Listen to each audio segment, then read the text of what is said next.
I've been sitting in my office listening to news reports about the Congress and the President arguing about the budget and the debate about what we're going to cut.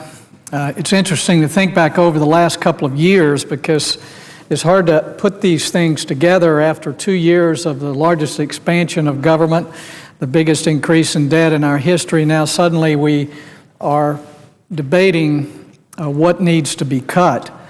I think over the last couple of years, as the President proposed a massive spending plan that we called a stimulus, Republicans were saying, no, that's not the way to improve the economy. But the President insisted it would keep unemployment below 8% and get our economy going again. Republicans said no. We were accused of being the party of no, but as it turns out, we were right. And then it wasn't too long until the President insisted that we needed essentially a national takeover of our health care system. And this is what he promised would lower the cost of health insurance. Republicans said no, that what we need is more freedom for patients and physicians to work together and more transparency, more competitiveness in the market. The President said no, that his way of nationalizing health care was better. Republicans were again called the party of no for saying that was not the way to go, but as it turns out, we were right. Insurance premiums are headed straight up. Even the New York Times today talked about skyrocketing insurance premiums and less health care. It wasn't long after that until the President and our Democrat majority wanted more of a more national control of our whole banking system with the financial reform. It was supposed to loosen up credit and help our economy get going again, but I've talked to too many bankers back home to believe that that worked. Of course, Republicans said no, that wasn't the direction we needed to go. We were called a party of no. But as it turns out, we were right. We might say we were the party of no, but you spell it K-N-O-W. We knew that this approach of centralization of power, government control, was not going to stimulate our economy. It wasn't going to improve our health care system. It wasn't going to improve our banking system. It was the time to say no. And last November, the American people decided it was time to say no. And they began to put a stop to what's been going on up here. And we know what happened in the House and the elections over here. But American people, I mean, they were pretty clear. They instinctively knew that we couldn't continue to spend more than we were bringing in. They knew that when you're borrowing 40 cents on every dollar you spend, that sooner or later the country is going to be bankrupt. But it's amazing since that election, even with the changes, that our colleagues here on the other side, even the other day, killed a proposal to balance the budget, a resolution that called for the balancing of the budget.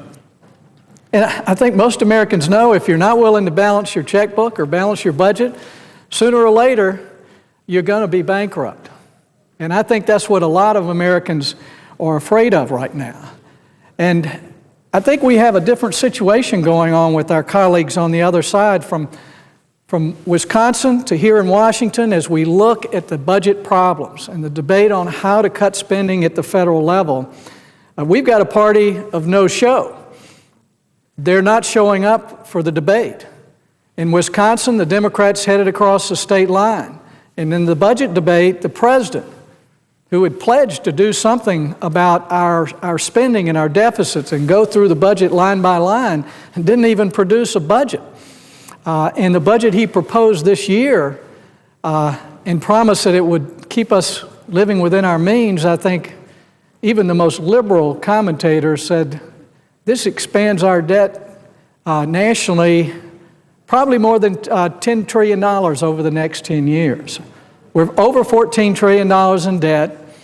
We hit our debt ceiling within the next month or two, and we're debating how much to cut. I just wanted to talk a little bit about this debate because it shows that even with the astounding election we had in November, very quickly Congress is back to business as usual.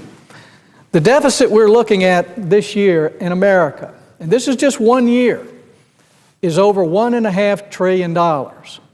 That's going to be on top of the $14 trillion that we're already experiencing. And the projections are that we will increase our debt over the next 10 years another $1 trillion every year. Friends, last month, in February, which was a short month, over $220 billion in debt in that 1 month. That's a larger deficit than we've experienced in most years that our country has been around. It's crazy. $220 billion in 1 month. We're facing $1.5 trillion this year. And it's amazing how this place can lower our expectations. Because you know what the debate is about right now? The Republican House has proposed $61 billion in cuts against the $1.5 trillion. The Democrats have told us this is completely unacceptable. Draconian cuts. The president proposed around $6 billion. I think the Democrat leader today is coming out with one that's about $4.5 billion, which some say is too much of a cut. Now, as we're looking at doubling this $14 trillion deficit over the next 10 years, or close to doubling it, the hard decisions that we have to make about how do we deal with Social Security and Medicare, the big decisions about how do we economize, even in areas like our defenses, how do we possibly deal with this debt? We have a Congress now that instead of addressing the issue of $1.5 trillion is debating between $61 billion and $6 billion. These are fractional. You cannot even see the line here of what is being proposed by our Democrat colleagues. I'm afraid that President Obama and the Democrats, like we see in Wisconsin, are not showing up for this debate. Instead of proposing realistic ways to tighten our belts at the federal level, to look at how we can balance our checkbook, as so many Americans have to do every month in their homes, the president has decided to sit on the sidelines and criticize things that have to be trimmed or cut or changed. I mean, it's amazing that the Democrat leader has called Republicans mean-spirited because they're proposing to cut funding for a cowboy poetry festival. A cowboy poetry festival. Now, I love poetry and cowboys as much as anyone else, but we're looking at bankrupting our nation, destroying the future that was given to us by our predecessors. And we can't even get close to a realistic debate on how we can stop this rampage towards bankruptcy in America. This is not enough. Even what the House Republicans have done is not enough. I realize that politics is sometimes the art of the possible. But I'm hoping that it can become the promotion of the principles that make this country great and can secure our future. We all have to decide today how we're going to vote. Obviously, this $6 billion is not a serious proposal by our Democrat colleagues.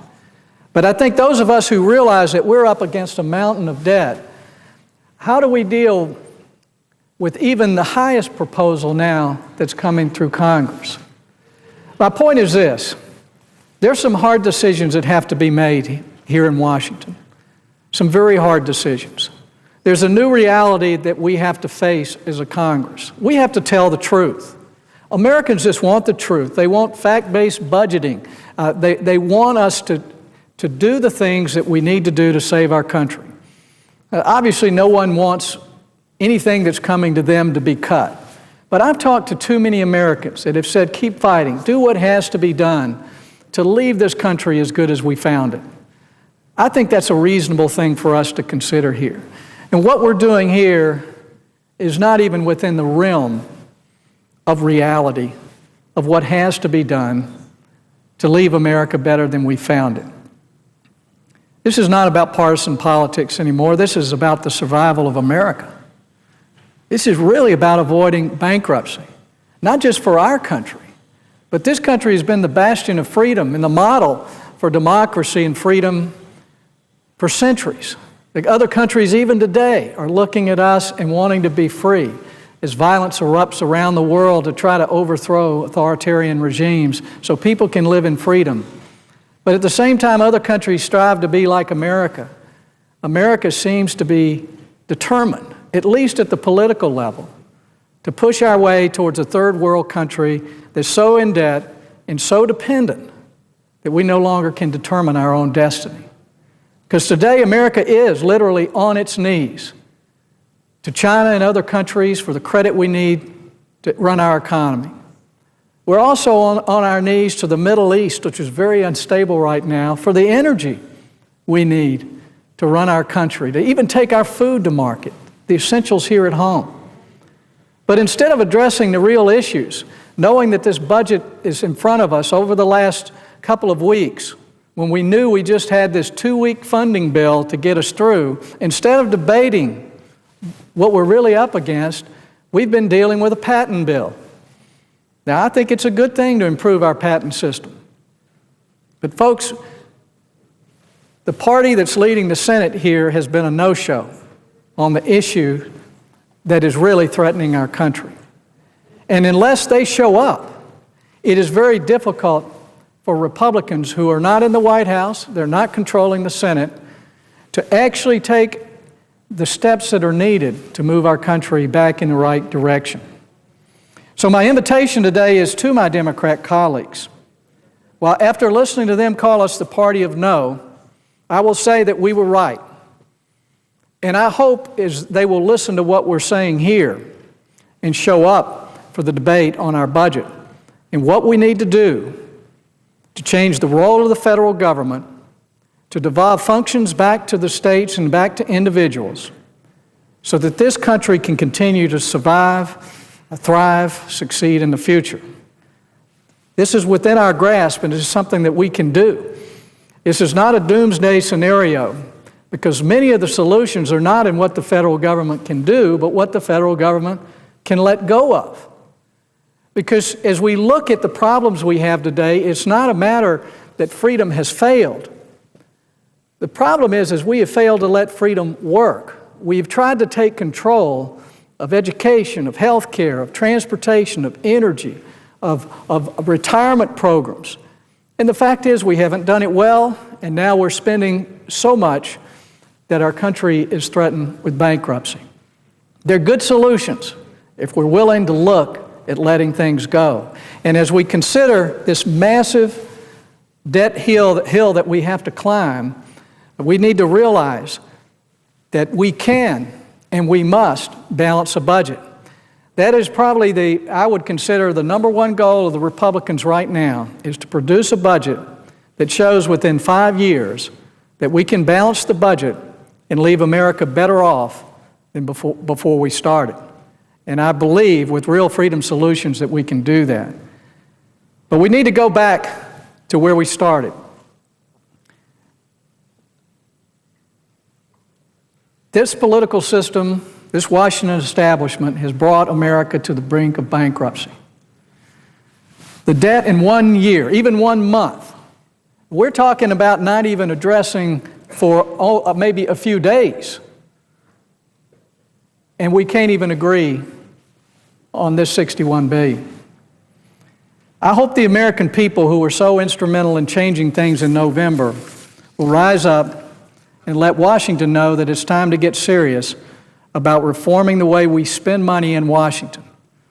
We've had reports in the last week that show over $100 billion of just outright waste that we could cut immediately if we would just address it. But when one party won't show up for the debate, it's very difficult to do. Let's make this more than partisan politics. Let's cooperate. Let's look at the real problem, and let's address it. And I believe we can succeed.